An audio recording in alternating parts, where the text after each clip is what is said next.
So my personal view on the relationship of Scripture to the tradition of the church would be classified as a tradition one or T1 position, um, where tradition guides and guards the personal interpretations of Scripture.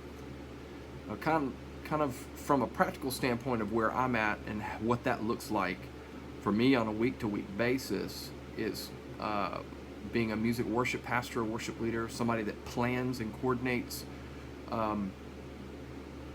corporate worship gatherings. This is very important. From Scripture, we know that God is to be worshiped. It's very plain that we see that. But the how and how that should be expressed today is we don't have really clear structure, order on how that on what that should look like. So I rely heavily not just upon Scripture, but also the tradition of the church to lead me in the right directions. We have descriptions in Psalms of worship service of what some of those elements look like. We have the New Testament, Ephesians and Colossians, the Psalms, hymns, and spiritual songs aspects. We know that singing, God's people singing, congregational singing is very important in our worship gatherings and how that should play out. But again, there's no specific set of instructions for structure, elements, and order. We have some, description of some elements to include, which has kind of led to the veer away from Scripture and tradition as authority has led modern worship planning to be more emotionally driven, emotionally tiered, kind of, the whole, you start off with a fast and upbeat and kind of taper your way down to the more slow and intimate worship settings. It's actually a very charismatic way of doing things, and it's very easy to ride that line of answering the question, am I being emotionally manipulative, or am I really structuring a worship service that glorifies God, and that also has elements that are in Scripture, and not just, hey, this is what we feel like doing this week. I do believe that Scripture speaks to that, and again, church history and tradition is essential in kind of fleshing that out and helping me see that. Now, when it comes to worship, I still hold I hold a more normative approach, principle, wherein as long as Scripture doesn't strictly forbid it, I think it can be used to the glory of God in our services. However, I definitely swing more regulative when it comes to the things that should be evident in Scripture, in our worship services.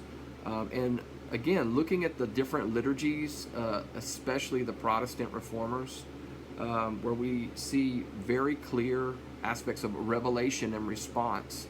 And by that I mean we need more Scripture that's being read in our worship services. God's revelation and then us responding in song or prayer or however we choose to map that out. Having aspects of confession, absolution, prayers of intercession, thanksgiving, formal benedictions, and all of these things, we see them in Scripture at different places, but church tradition really helps put these in perspective and show us how we can use them and express them in today's corporate worship gatherings. All of these things I received from church history and tradition. It exposed not only what I may have been doing wrong in my worship services, but also challenged me to have more intentional and purposeful gospel-centered approach in how I plan things for the congregation. Another aspect that's important to this particular T1 position for me is when I started to read the early church fathers, I began to discover two things. One, they deal with the same things that I deal with, the human condition, sin, and also just issues in culture. And I had so much to learn from them, not just from their writings and their journalings and such, but I had much to learn from them in how to properly interpret Scripture. Without their guidance, without Augustine and Justin Martyr and their guidance, and so and even as far back, even not very far back, like Charles Spurgeon, John Calvin, Martin Luther, without their guidance, I would have really struggled. And to throw history away, to throw that church tradition away, it's kind of ridiculous to me. As a younger man, I had this idea, and I think C.S. Lewis calls it chronological snobbery. It was like, well, we've somehow, quote unquote, evolved all along the way, and where we are now is definitely better than where we were before. We know so much more now than we did back then, and that's just not true. It's just not true. And I know definitely with me, when I was reading these early church fathers and other believers that have come before me, they were dealing with the same things in regards to their personal life and also the culture and leading God's people.